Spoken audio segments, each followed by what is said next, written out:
Did you ever hear that if you want a meaningful answer that you need to ask the right questions? Well, asking questions in a general way will give you an answer that's really not actionable. Well, that's what you're looking for, though. You want an answer that will give you a way to start moving forward, and the way to get that is to wrap your mind around asking a more specific question. The average person will ask, how can I make more money? But those who succeed will ask, how can I average 15 to 20% per year on my investments and lessen the tax burden? The average person will ask something like, well, why can't I lose weight? But those who succeed at it will ask, how can I decrease body fat while maintaining muscle mass without a starvation diet? The average person will ask, why does this always happen to me? But those who succeed will ask, how can I use this challenge that I face to better myself? Both questions are looking for the same type of answer, but only one of them really zeroes in on being more specific. Which one do you think will give you something that you can move forward with? Now, they're all the same issues, but they're approached with a different mindset. Many questions that we ask ourselves, even as we speak to ourselves with mind chatter, are generally not of the empowering kind. And that's human nature. But I firmly believe that those who succeed speak to themselves, and they ask questions much differently than those who are just average. Now, average is fine, of course, but I personally can't recall anybody in my life saying they never wanted to excel. You are what you eat, right? Well, I think you're also what you think. If you read any autobiography of anybody who's accomplished something that most do not, and they'll tell you exactly the same thing. So what does this have to do with trading? A lot. Now, mindset is huge in trading. And I want to talk about the questions that you need to ask. Actually, not ask, at least at first, in order to determine a trading system that you're going to investigate further. Now, NetPicks receives a lot of trading questions, and a lot of them are questions where the answer doesn't truly have much meaning. These are the types of questions that support will receive when people ask about trading strategies. On average, how much do you make per contract per day? How long do you trade usually per day? How much do you recommend putting in your account per contract? Now, really, these questions are pretty useless. What difference does it make how much I make per contract or you make per contract? So much has to do with your ability to trade the systems, the trading plans, and your own tolerance for risk. And I always come back to the turtles where everyone was taught the exact same method in the exact same fashion. And the result, well, they saw widely different results among each trader. Looking at personal results has no bearing on your success or failure. And the bottom line, understand that this type of information is not really going to help you. How much time trading? Well, this question probably ties in with how much you make per day. Now, this person is obviously trying to piece together how much and how fast.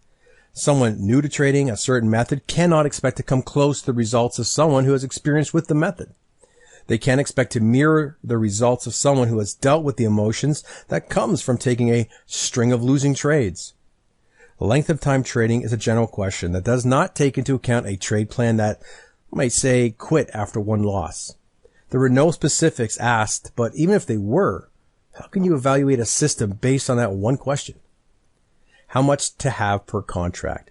The recommended amount per contract is getting close to a decent question. Obviously, the more capital you have per contract traded, the lower you risk per trade. However, this question is not very helpful because it does not take into account the tolerance for risk. It also does not take into account a very important number, the average risk per trade. Monetary goals are not a great goal for beginning traders. Now, the final mention in the email was not really a question, but it was a statement. My goal was to make 1 point or $50 per contract per day, and that's not enough for me. Well, I'm not making fun of this person. The sad fact is that these questions are usually the type of questions that are asked. And it points to the fact that many people are approaching trading with a mindset that's not really conducive to success.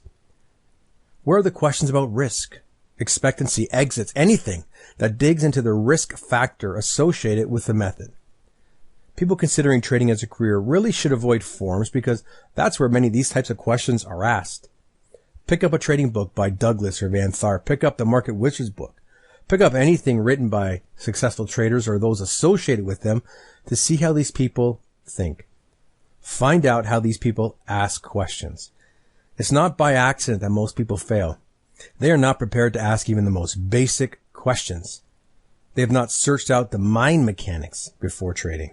And I urge you, before even thinking of a trading system, really dig deeper and think like a successful trader when determining your motives and benchmarking your performance. I think your future success really does depend on that.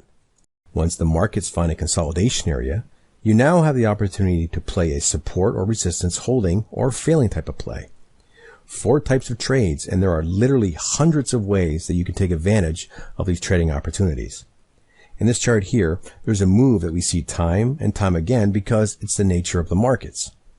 What occurs here is during the markup phase, that big green candle attracts the eyes of traders who jump in the move.